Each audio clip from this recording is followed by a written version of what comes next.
Why do some people, without saying anything, still make the whole room pay attention to them? I used to keep observing a very strange phenomenon. In the same space, such as a meeting room, a classroom, or a casual gathering, there are always one or two people like this. They don't really do anything special. They don't actively speak, they don't try to show off, and sometimes they are just quietly sitting there. But strangely, everyone's attention will unconsciously shift toward them. Meanwhile, others, no matter how hard they try to join conversations, express opinions, or even energize the atmosphere, are easily overlooked. What confused me even more was this. This difference doesn't even require any verbal explanation. It is a very intuitive feeling. Later, I began to seriously observe this. Not for 1 or 2 days, but by repeatedly comparing different situations. Work meetings, school discussions, social gatherings, even brief few-second interactions in elevators. I realized that behind this, it is not actually a personality difference, but something more fundamental. A kind of way of being that others can feel, but find hard to describe. Part 1: People who are overlooked. Many people think they are not taken seriously because they are not extroverted enough. They are not good at expressing themselves. They are not smart enough. Or they don't have enough resources. But later I gradually realized that these explanations are too superficial. The real problem is often simpler and more hidden.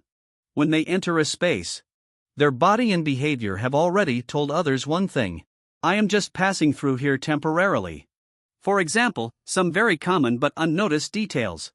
Standing with a slightly curled posture. Walking quickly, as if trying to leave others' sight as soon as possible. Speaking in a weak and fast tone, as if in a hurry. Habitually avoiding eye contact. Even when sitting, slightly leaning forward or not occupying space. There is nothing wrong with these behaviors themselves. But the problem is that when combined, they form a single signal. This person does not occupy space. And the human brain is extremely good at reading this kind of nonverbal information. Part 2: The first change. The first change I made was actually very simple. So simple that it even felt a bit ridiculous. I didn't learn expression techniques. And I didn't practice speaking skills. Instead, I changed the way I entered a space. Specifically, I started doing 3 things deliberately. First, when entering a room, I would not immediately find a seat, but pause for a second to observe the environment. Second, when standing, I would not immediately pick up my phone or look for something to do. I would simply let my body stand there steadily. Third, I reduced unnecessary movements, such as constantly adjusting my posture or small restless actions. At first, these behaviors made me uncomfortable. Because I suddenly realized I had actually been escaping the space all along. But strangely, once I truly stopped and paused, I began to feel a completely different response. The way others looked at me changed. Not suddenly becoming warm or friendly, but starting to notice my presence. Part 3: Rhythm. Later I realized something deeper. Many people are not ignored because they are not good enough, but because their rhythm is too tight. Their behavioral rhythm looks like this. As soon as a question is heard, they answer immediately. As soon as they enter a situation, they immediately participate. As soon as they are asked, they immediately explain. There is no pause, no blank space. But people who are truly willing to be listened to have the opposite rhythm.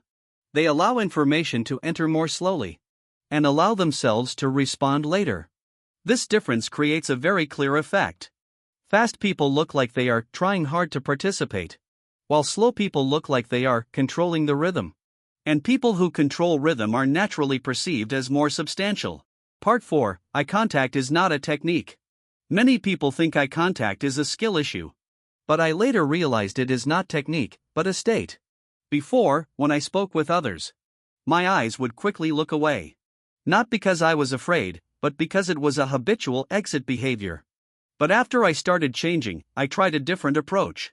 Instead of staring at the other person, I simply kept my gaze naturally around their face area. No avoidance, no pressure. You will notice a very clear change. The other person no longer feels that you are weak, and instead becomes more attentive to what you are saying.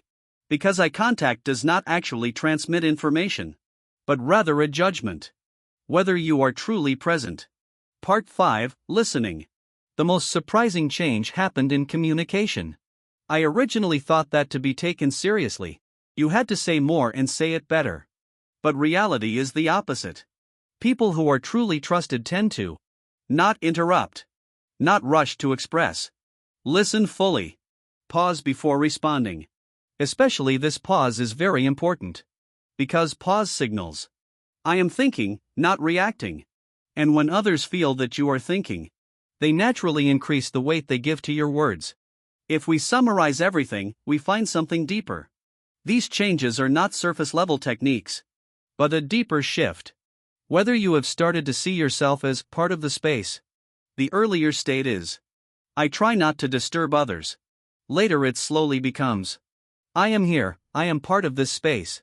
The difference between these two states completely changes how others respond to you. So later I understood one thing. What we call presence is not about doing something special. It is about whether you allow yourself to exist stably. Not about being stronger, but about stopping the act of making yourself smaller.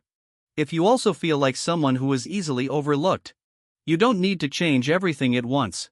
Just start with one action. Move a little slower when entering a space. And then observe what happens next. Have you ever encountered in life someone who is very quiet, but still has a strong presence? Or on the other hand, have you ever experienced a moment where you tried really hard to express yourself, but no one seemed to notice? Feel free to share your experience in the comments section. Thank you for watching. See you next time.